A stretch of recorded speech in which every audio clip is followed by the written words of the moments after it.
Okay, so now we are in the second chapter of our class. This chapter is talking about problem formulation. So in the previous chapter, we have learned about to identify the problem in agriculture field. And the problem identified are going to be solved, and the solution to solve the problem will generate the business model, and the business model will generate the profit. So, but before we define the solution to solve the problem, at first we have to formulate the problem very well. Why? Because if we don't formulate the problem very well, we are going to solve a wrong problem, which is sometimes it seems a right problem. But when we continue to walk and to solve the problem, we sometimes found that we are in the wrong program to solve that kind of problem. Whereas we have invested some amount of money or time or our energy to develop such kind of solution. So to avoid that, we have to formulate the problem very well. So this is the chapter. So that is the aim of this chapter, problem formulation. So what do we have for today? We are going to learn about the theory of problem formulation. What is the concept? Previously, the concept, the approach we have is problem tree. So we are going to display the problem into tree shape. But now we have another concept to formulate the problem. So in this chapter also, we have to learn about what is a good problem, and what is a good problem formulation. And then by reviewing this chapter, we also understand why is a good problem formulation important. And here we have to do some practices in order to set up a good problem formulation. Next, there are some type of problem formulations, and then we also will learn about the purpose of problem formulation. And then at the last of this chapter, I will present you guys a case study about how to formulate the problem of my research, which is the research that we have done with my team is actually a potential research to be developed to a business ideas. Okay, let's start for the introduction for this chapter. So what is problem formulation? Because we used to hear the word of formulation. It is such kind of process. So problem formulation is the process of defining the specific problem being addressed. So it means that we have to define the problem that we generated previously. Okay, so we have to define them. It is not sufficient to only find the problem. We have to define them. It involves articulating a question and defining how it may be answered. So in this step, we are going to define the problem we we found by asking some questions, and then we define how it may be answered. It goes to a little a further step for how to solve it, because it says how it may be answered, because there's a problem and the problem will contain some questions, and we are going to answer the question. Frequently, the answer to the question will bear some solutions. Okay, so there is a proverb that say, well begun is half done. Half done. So it means like if we start very well, and if we start to do something very well, start. Okay, so it means it has done for 50%. So the rest of 50% is the next step.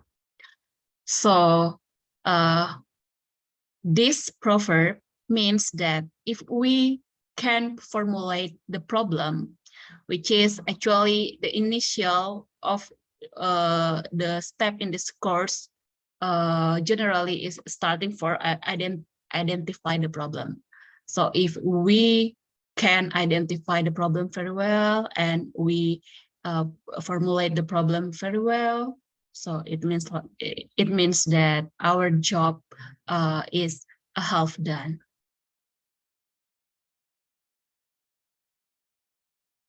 So let's see some definition of problem formulation. According to IGI, define the problem formulation as the process in which a problem situation is described or modeled.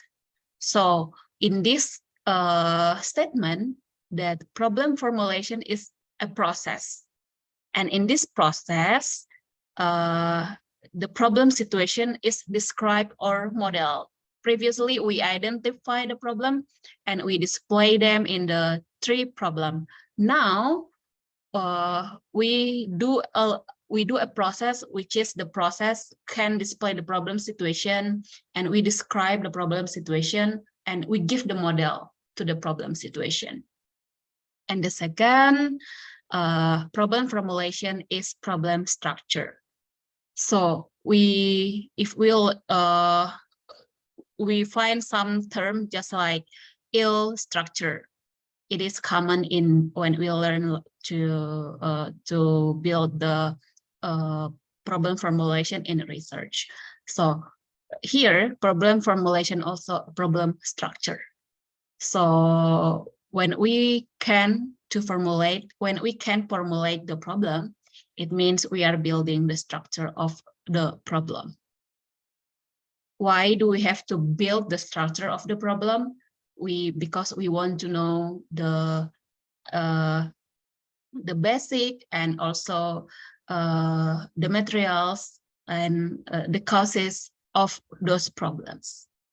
Okay. So further, they say that it is the second statement. They say it is the process of determining the constituent parts of a problem.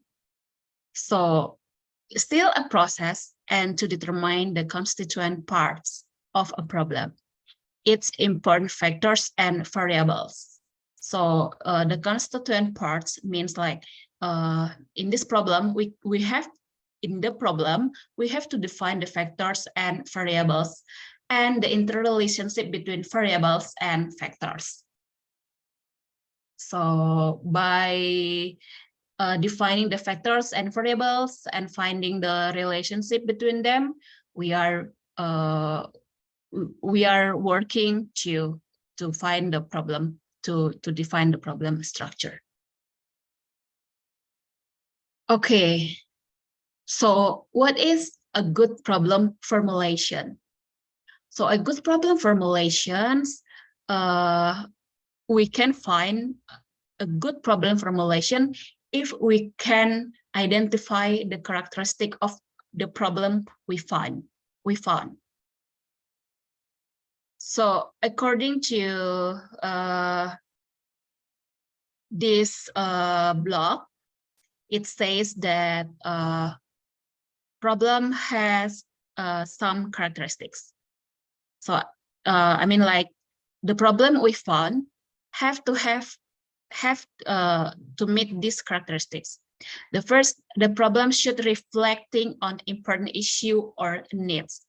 It means, like, if the problem we identify doesn't reflect the important issue or need, why we have to solve them. So important issue means, like, it is a crucial things that need to be solved. It affect people's life or environment or anything that you care. But if it doesn't something like you really care about it, yeah, you don't have to waste your energy to solve them, to formulate the problem. And the second one, basing on factual evidence.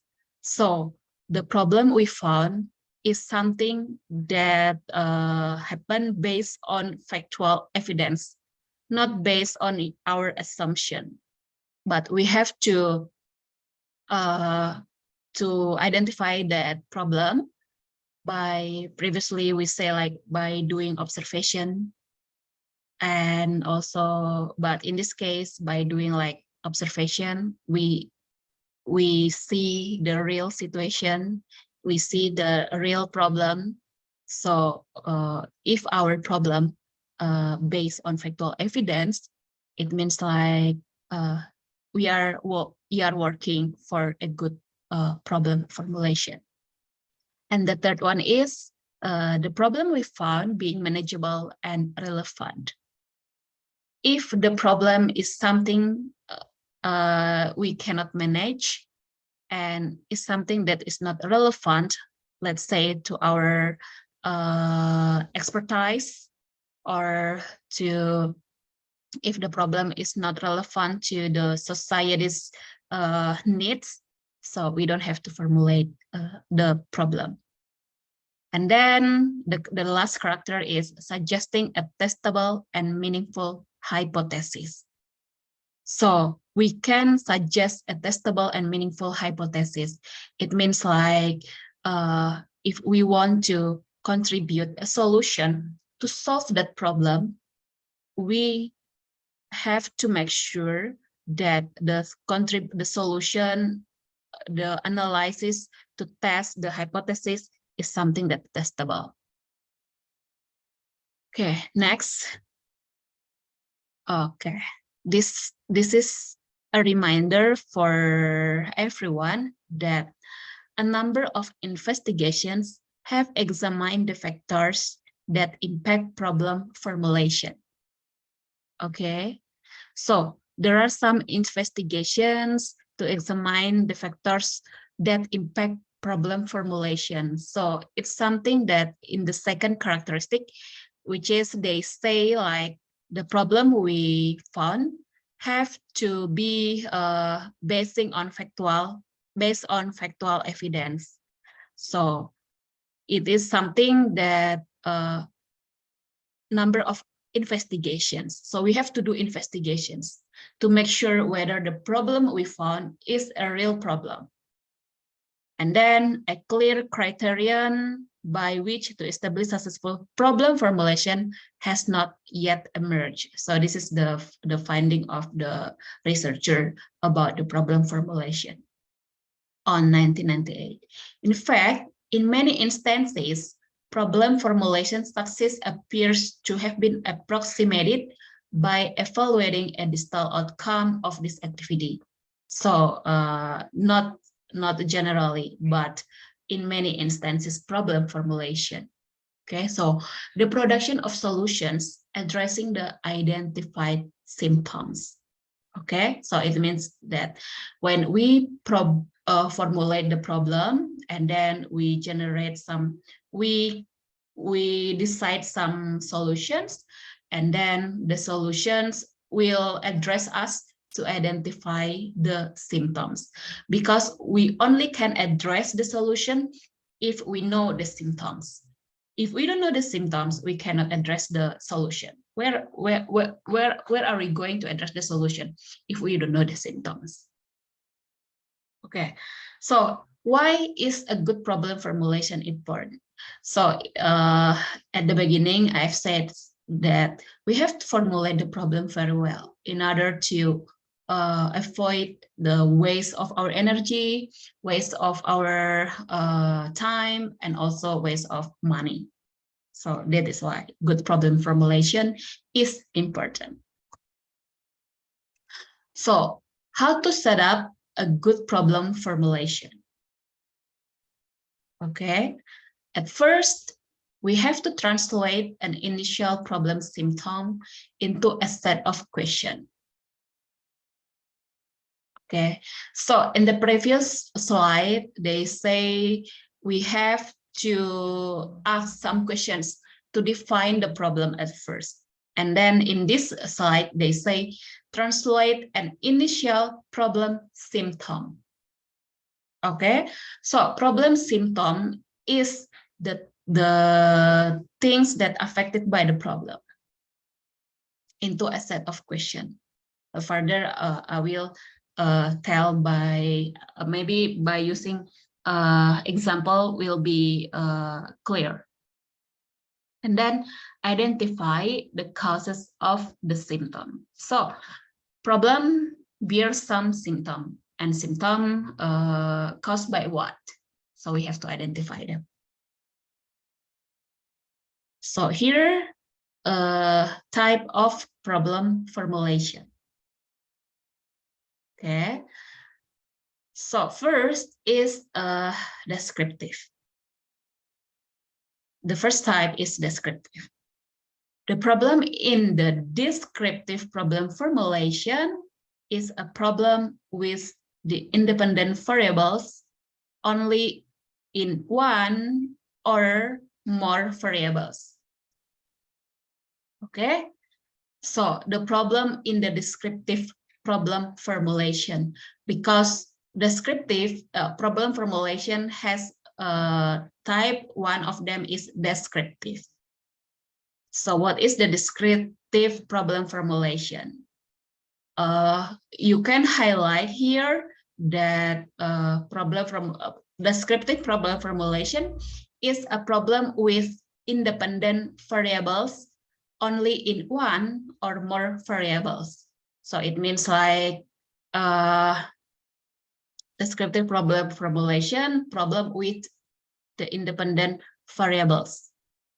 Independent variables is something that affect the dependent variables. Okay, so let's say for the example, our previous example is the competitive, the white jasmine flower competitive. In that case, we recognize one problem.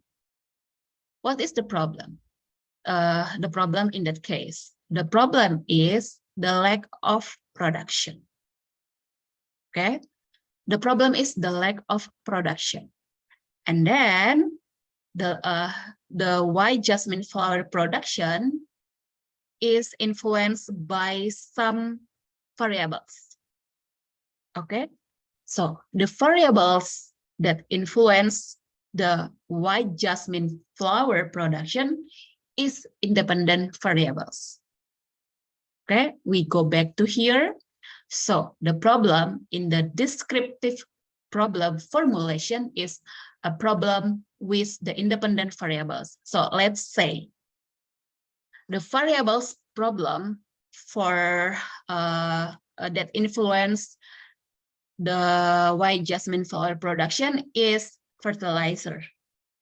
They say one or more variables. So let's decide two independent variables. So the variable of fertilizer and what else? Let's say fertilizer and labor. Fertilizer and labor will be the independent variables we identify here.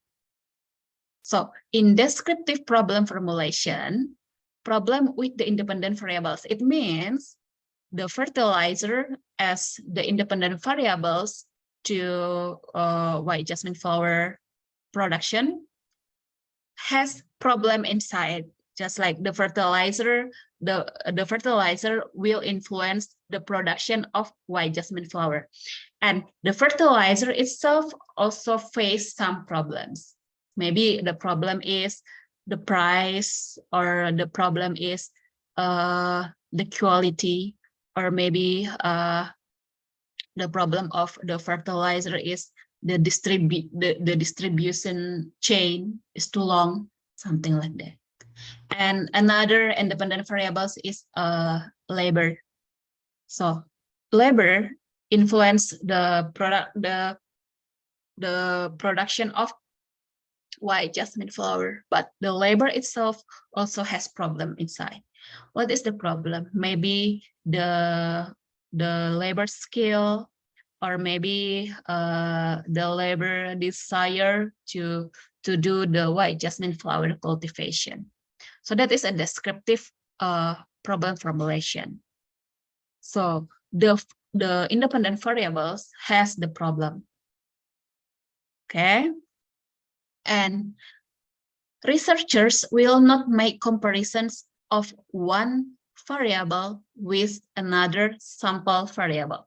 So when define the descriptive problem formulations, me as a researcher, I don't need to compare the problem in fertilizer and the problem within the labor, but I have to define each of them. But I don't have to compare the problem in fertilizer and the problem in labor.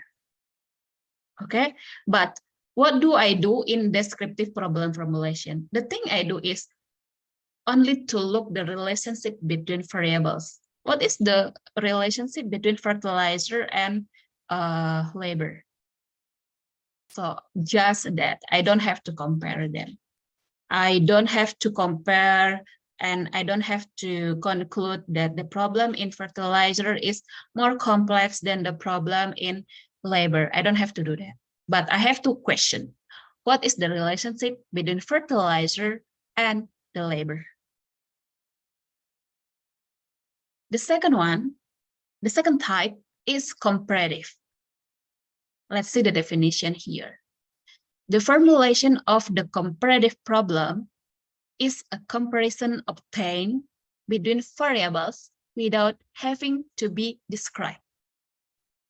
So by reading this line, I think it is a clear difference between comparative and descriptive. Okay, it's a comparison obtained between variables without having to be described. So let's say previously we say fertilizer and also the labor. In descriptive, I don't have to compare between fertilizer and labor, but in comparative, I have to compare between fertilizer and labor, but I don't have to describe them. I mean, I don't have to find what is the problem inside the fertilizer. What is the problem inside the labor? I don't have to define them in the comparative problem formulation, but I have to compare between fertilizer and also the labor. Okay, so this type of problem formulation will compare one variable with another. This line is emphasizing the statement in the first line. Comparisons between variables can be made between one other variable or more than two, or different samples and at different times. So in previously, in this type, we can do comparison. Like I can do comparison in fertilizer, but in a different samples. Just like I want to see I want to compare the utility of fertilizer for white jasmine flower cultivation and also rose flower cultivation. Okay, so the variable is fertilizer.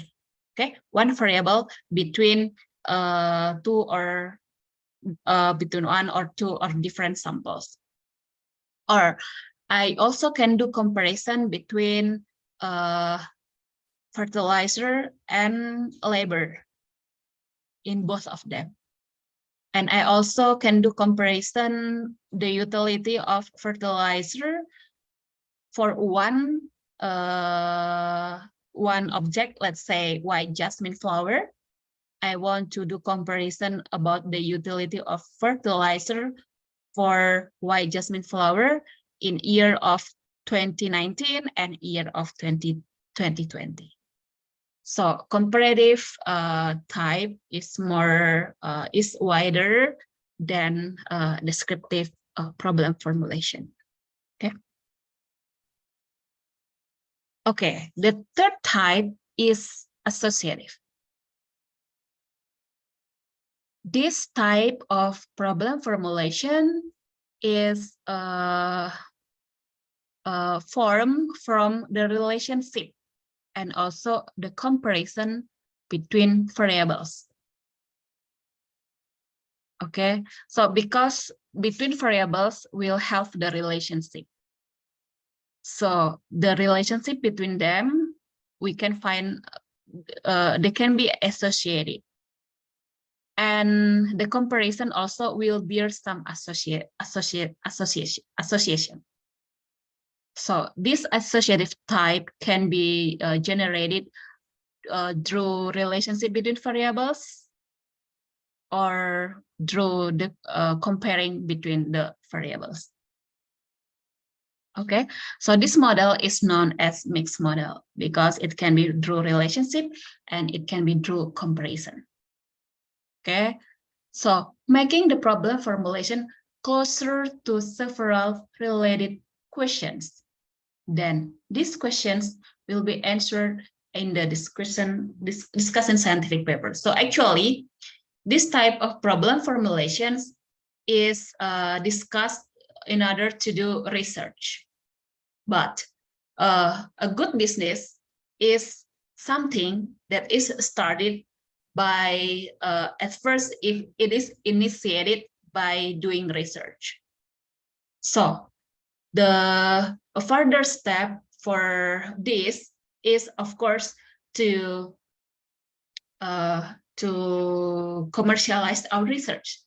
So that is why the problem formulations discussed in this chapter is actually problem formulation method that is applied to do research. Okay, so making the problem formulation closer to several related questions. It means that if we have formulated the problem and we have to make some questions, and if the problem formulation closer to the question we ask, that it is can bear a good problem formulation. Okay, next is purpose of problem formulation. They say here, the first purpose is become an excuse.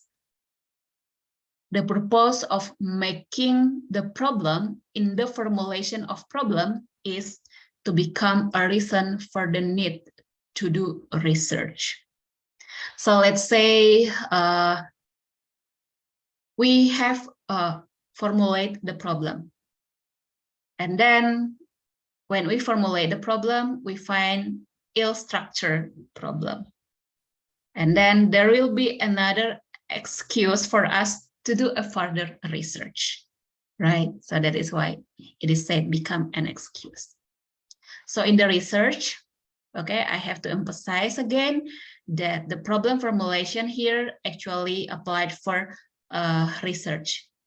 And before starting business, it is good to do research at first.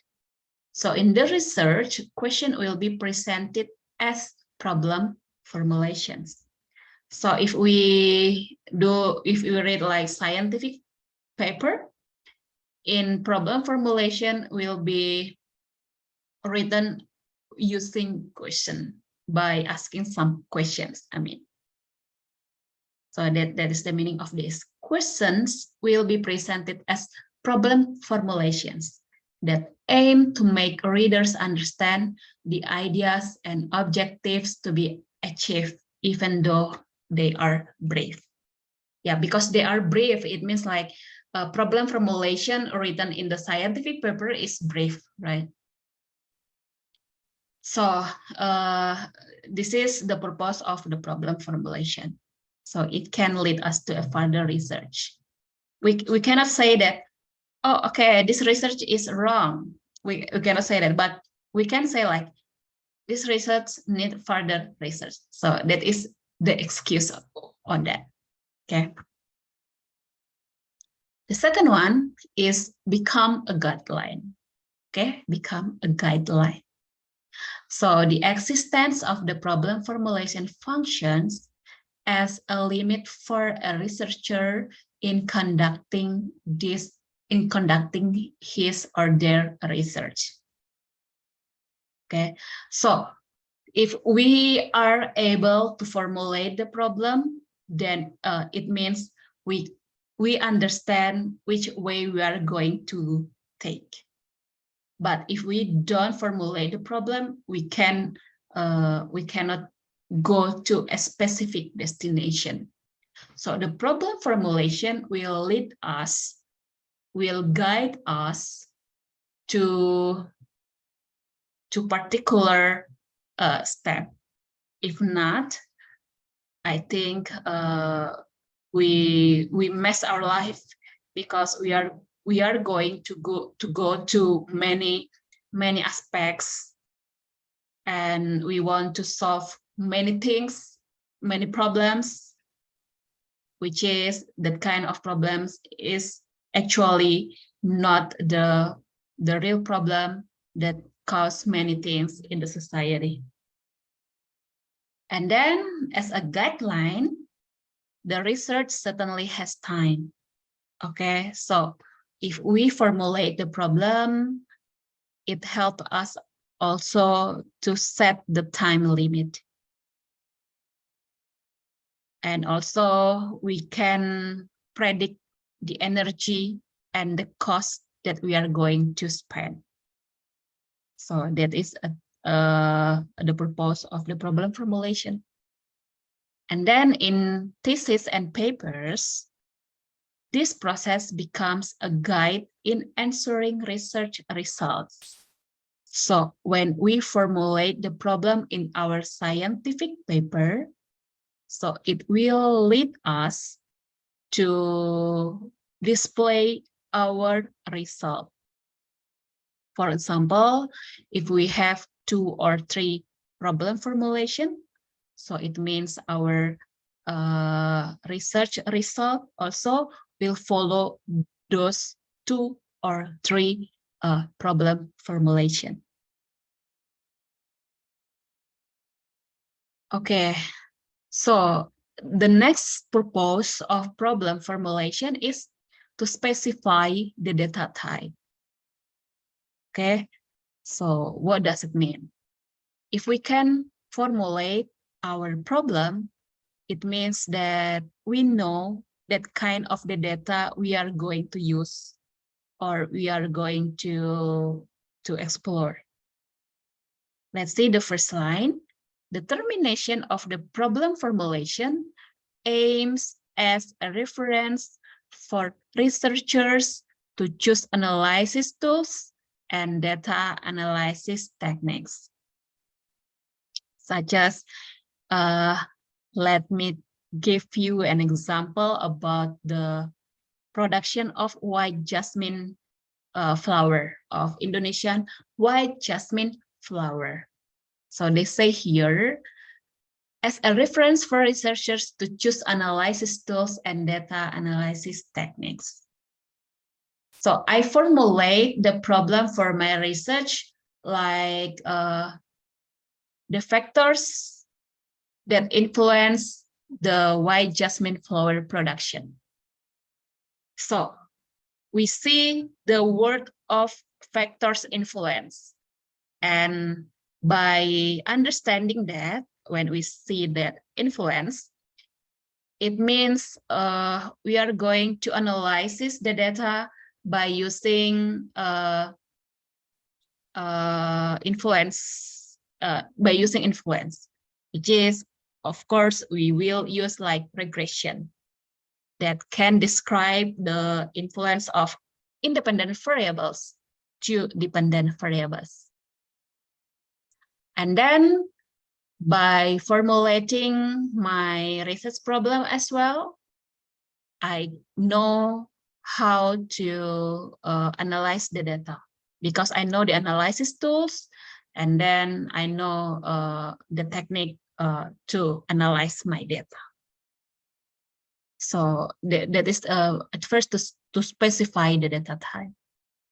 Okay, and also we all know that the data type is there is a nominal, ordinal, interval, and a ratio. By formulating problem as well, we know what kind of data type we are going to use. For my previous example, for factors that influence the white jasmine flowers, all the independent variables will use the ratio. The data, the data type is a ratio. Okay, the second one, the existence of the problem formulation will make the researcher easier to take the research instrument in the form of the variables to be tested and become the research limitation. So the same with my first statement, but it has new here, become the research limitation.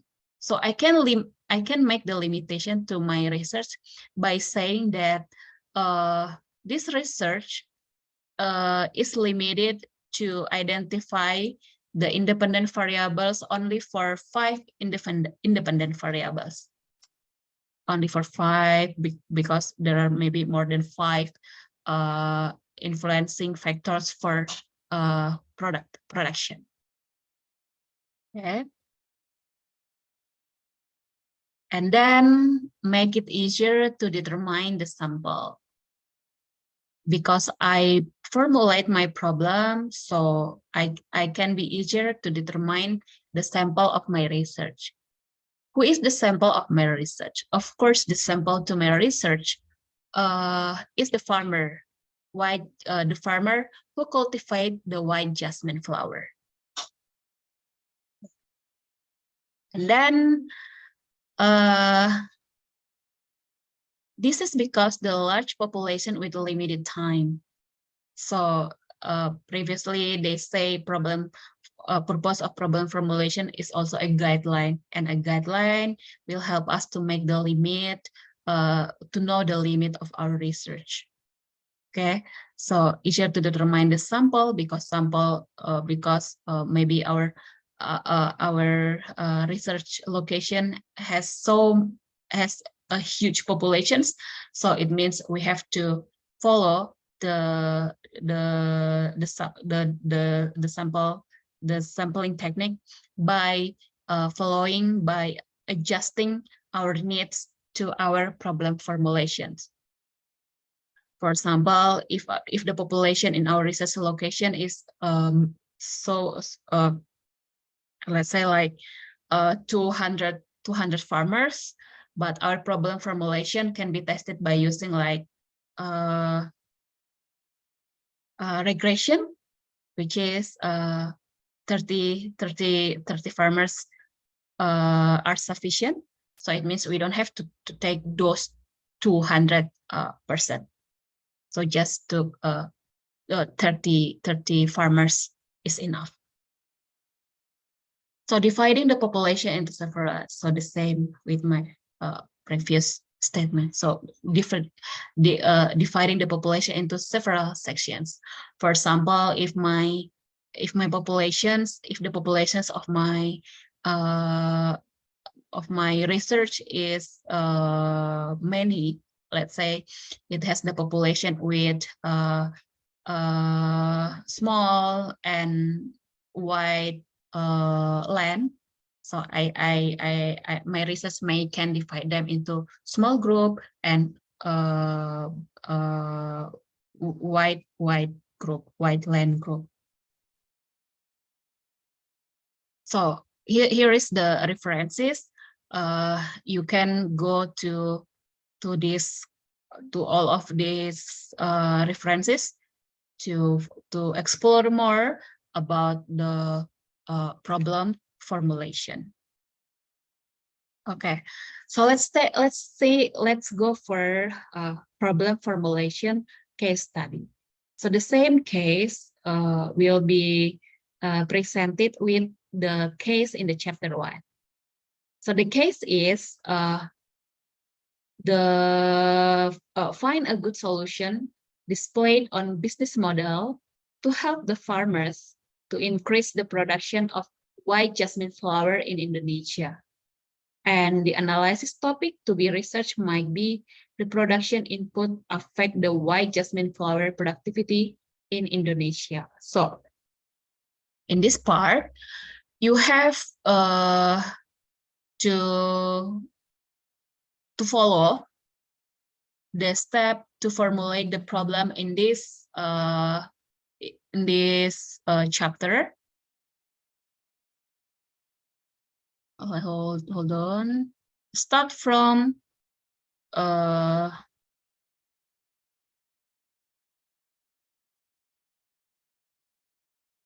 here. How to set a good problem formulation. So you have to translate in an initial problem symptom into a set question. What is problem symptom and cause of the symptom is well presented in the chapter 1. So go back there and bring it into the exercise for the chapter 2. Then identify this descriptive type of descriptive problem formulation. Make an example for descriptive problem formulation. Okay, and then make the elaboration by applying comparative problem formulation, and then associative. Okay, and here in this chapter, even though you haven't learned the business model in this course, but you already learned it in previous semester, so you surely can display the business model to increase the production of white jasmine flower. So at first, you have to go to previous research about the factors that influence the production of white jasmine flower. Okay, so find some, find a research that reveal the factors that influence the production of white jasmine flower. So highlight in variables that significantly influence the production of white jasmine flower. If it doesn't significantly affect the white jasmine flower production, so you don't have to display them in the business model. For example, if they say like fertilizer doesn't have significant impact to increase the white jasmine flower production, so it means you don't have to display the fertilizer on your business model. So focus on something that is have a significant significant effect for white jasmine flower production. Okay. So the analysis topic to be researched might be the production inputs. I have mentioned here, production input affect the jasmine flower productivity in Indonesia. So the production input. So find something, find the production input, which is independent variables that has significant effect to increase the white jasmine flower production. Okay. And then the analysis topic written above is a research topic. Okay. It shows us that before starting business, it is so important to identify the problem and analyze it. What I want to say here is the white jasmine flower problem is actually a research, but the problem found in the white jasmine flower farmers or flower plantation have to be solved in order to what? In order to increase the farmers' welfare, and also in order to fulfill the needs of I mean, to fulfill the demand domestically. So the research about white jasmine flower production doesn't stop in the research. It has a further step. It has a further step, which is the further step is to solve the problem by applying the research result.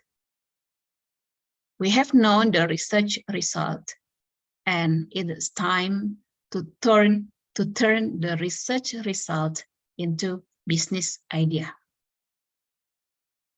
That is why in this agriculture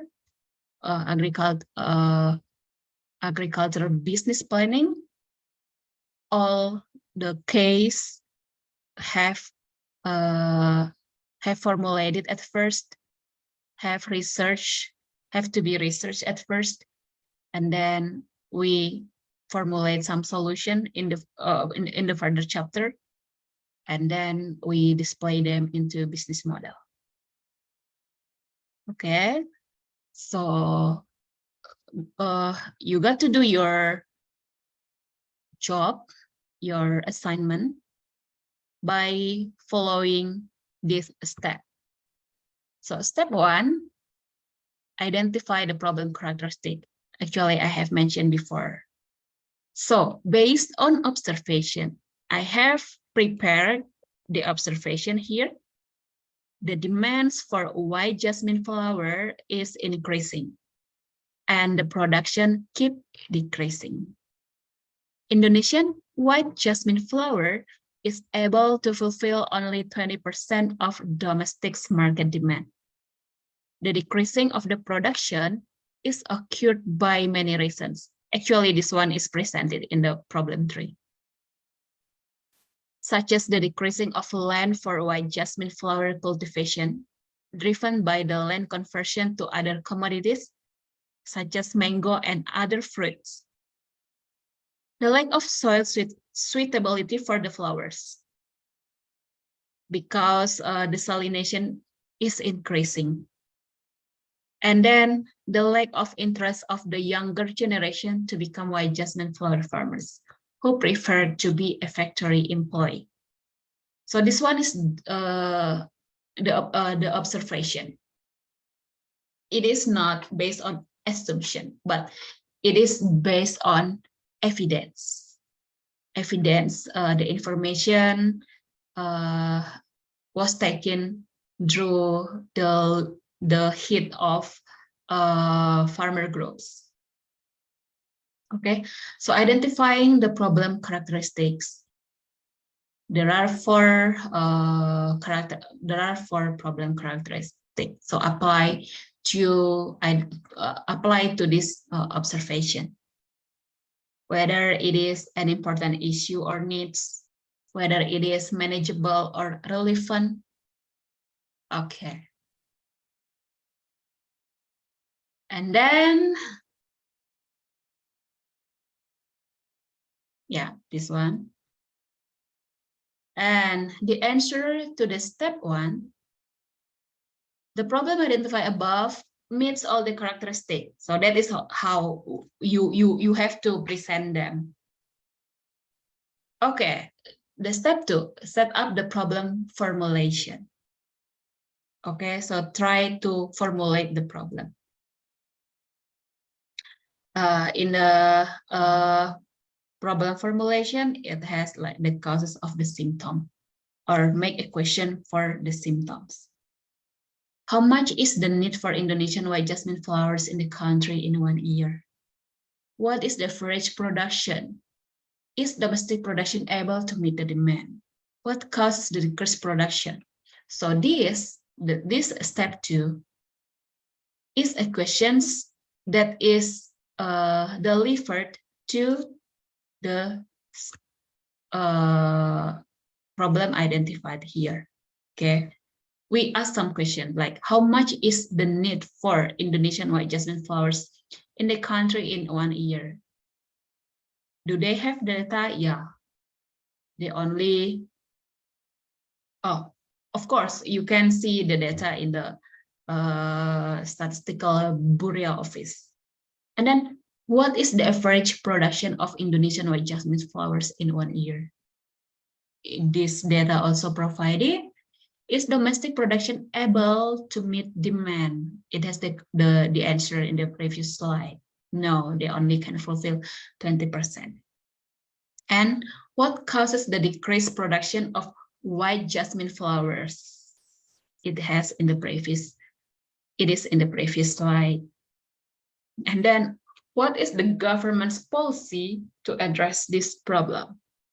Okay, so you can go to explore more about the government problem for agriculture generally, and then you can identify them for each farmer's group, and then you can identify them for such kind of farmers to cultivate the flowers.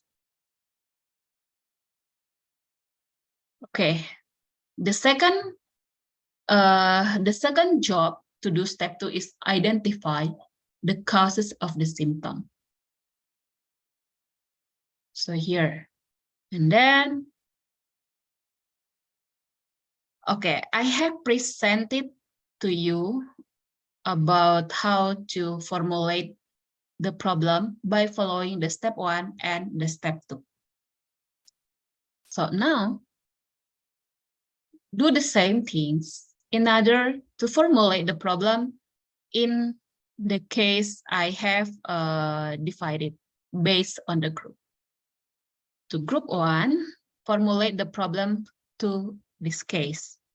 The case for you is about the rural development. The Jaraka village is an area with a great landscape.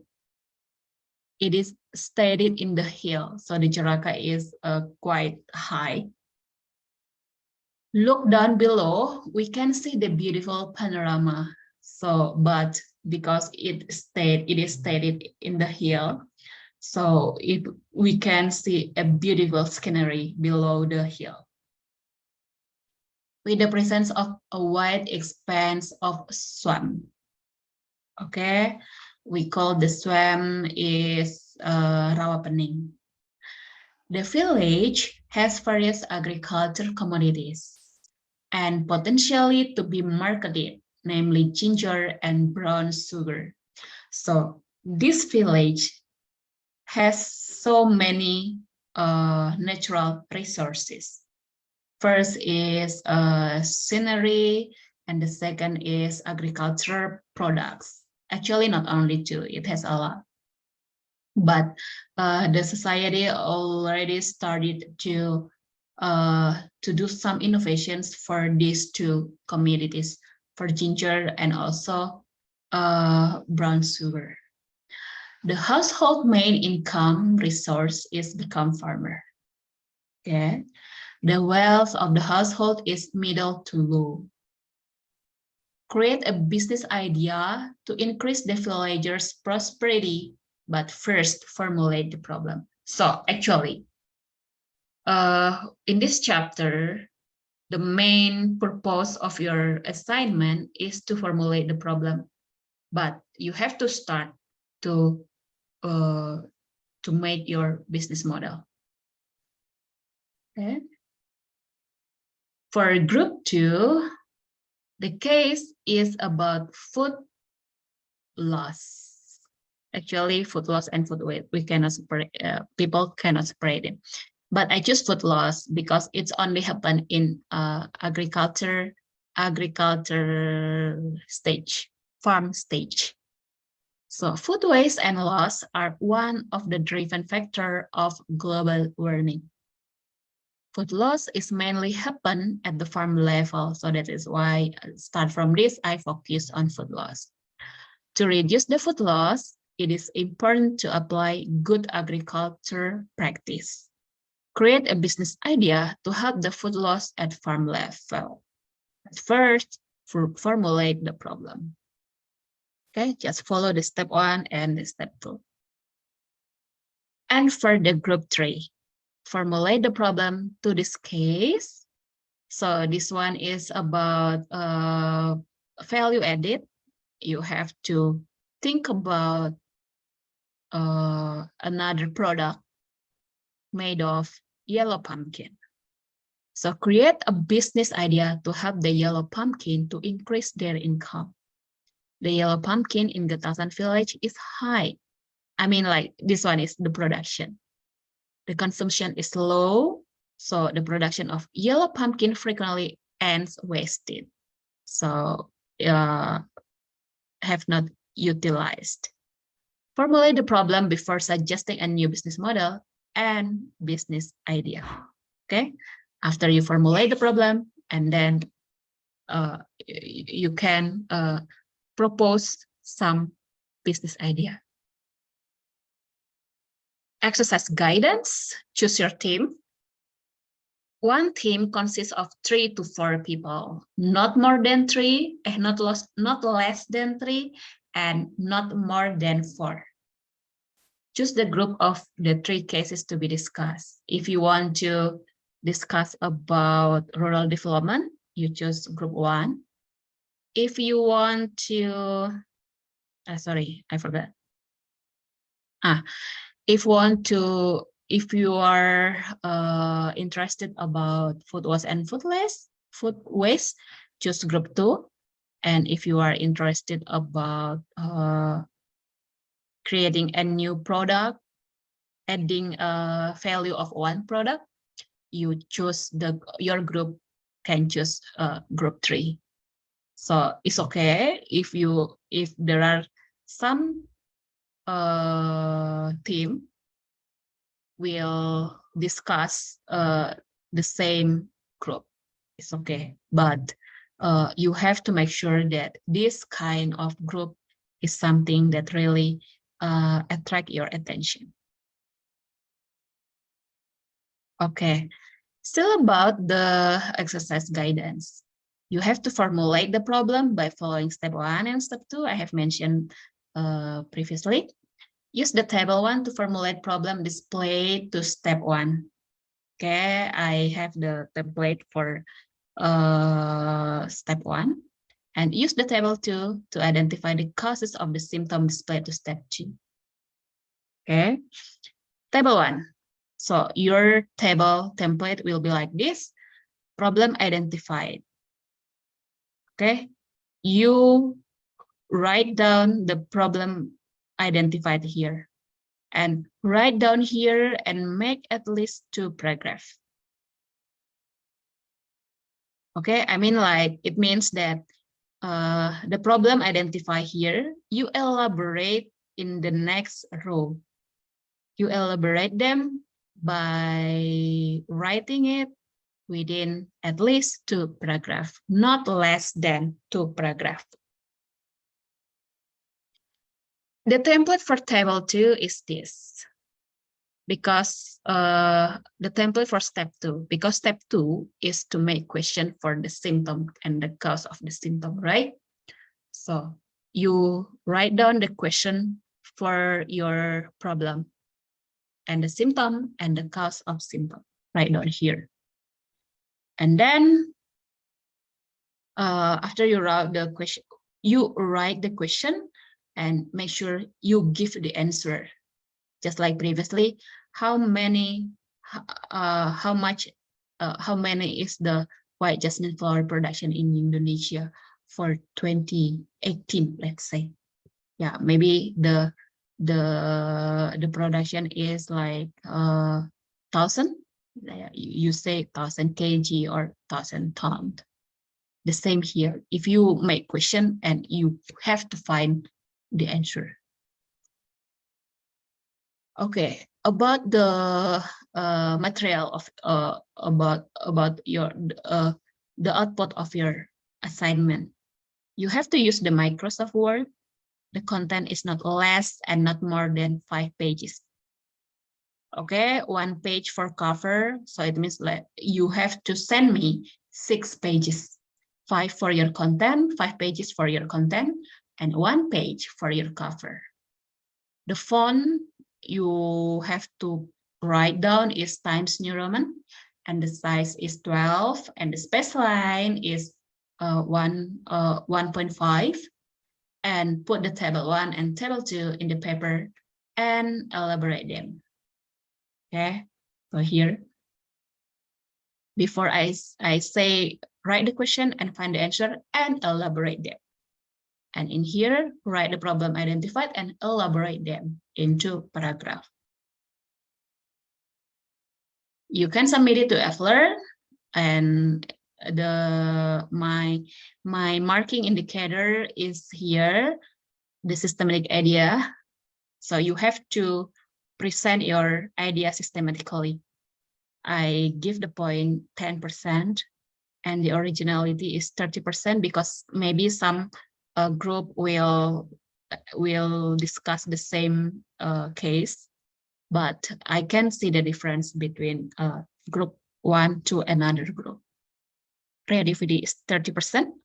The creativity, I can see it through how you formulate your question and how you display your idea into business model. And obedience to the task requirements. What is the task requirements? The task requirements is here. And then highest score is 80. Okay, that's all for today. Thank you for your attention.